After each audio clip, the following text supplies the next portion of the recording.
As we have been reporting, the White House says its tariffs on China now total 145%. Trump administration officials clarified this morning this comes from the 125% tariff on Chinese goods announced Wednesday, in addition to a 20% tariff implemented when the president took office. China has retaliated against the United States with an 84% levy on American products, which is currently in effect.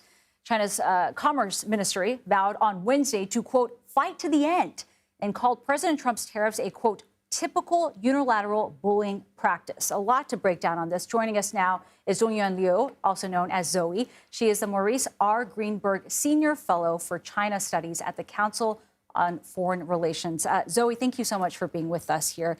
President Trump says that he and Chinese President Xi Jinping still have a relatively close relationship, which is interesting when you hear about all this tit for tat that we're seeing. Is that still the case right now? And what could the ramifications be of this trade war on other issues between the two countries? You know, Nancy, you touched upon a very interesting point, which is the leadership relationship. You know, when I was in school, my teacher told me that countries do not shake hands with each other. It's people and the leaders. I think it's very interesting that so far, despite President Trump's hiking tariff on China, he still talks about he respects President Xi Jinping.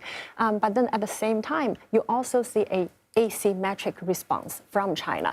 Asymmetric in the sense that President Xi Jinping, he himself, so far has not talked about anything or responded directly to America's tariff on Chinese export, whereas a lot of the responses in terms of a tit-for-tat retaliation comes from the Commerce Department, the Ministry of Commerce, and other Chinese diplomats. But is there this concern, though, as we hear about trade war and these escalating tensions, that this could carry on to other realms between the two countries? That is certainly a risk. You know, the spillover effect in terms from trade tension to other broader strategic area, especially military confrontation. Yes. And remember, back in 2017, during President Trump's first administration, the U.S. national security strategy identified China or defined China for the first time as a strategic competitor. So from that time onward, that is how the Chinese considers they were being viewed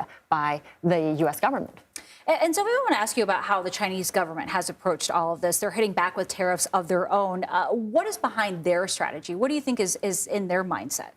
It's easy to think about China's response as being tit for tat, and also sort of China tries to drive a hard bargain. And I certainly think that there is a lot of reason to believe, just from Chinese culture, they do not want to lose face, especially being publicly embarrassed. But I think in this particular case, especially considering China's domestic economic challenges, China's response is very restrained in the sense that the hitting back of tariffs is sort of in different realms and very steady. They also demonstrated a full range of hitting back capacity without actively trying to escalate the tension.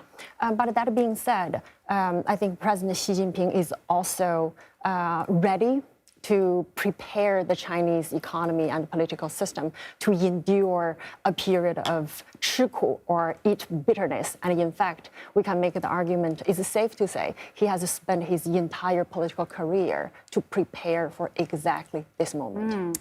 And so I want to ask you about this article that came out for Foreign Policy, suggesting that these tariffs on China may actually help Xi in the long run. Do you see that as the case?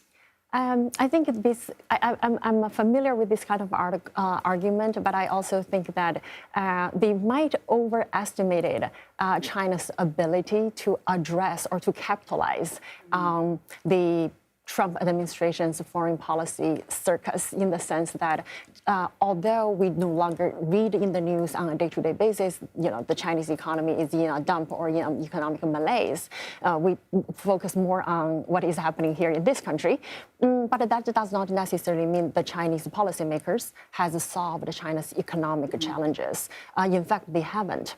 And in the long run, it makes sense for President Xi Jinping to cite the current Trump administration's policies as China containment. Hence, China should double down on self-sufficiency or self-reliance. But that is going to come at the cost of boosting domestic household consumption. And the lack of domestic consumption has been a problem dragging down the Chinese economy and triggered the whole concern from the rest of the world about China's industrial overcapacity challenge, which leads to the rise of international trade barriers against Chinese export.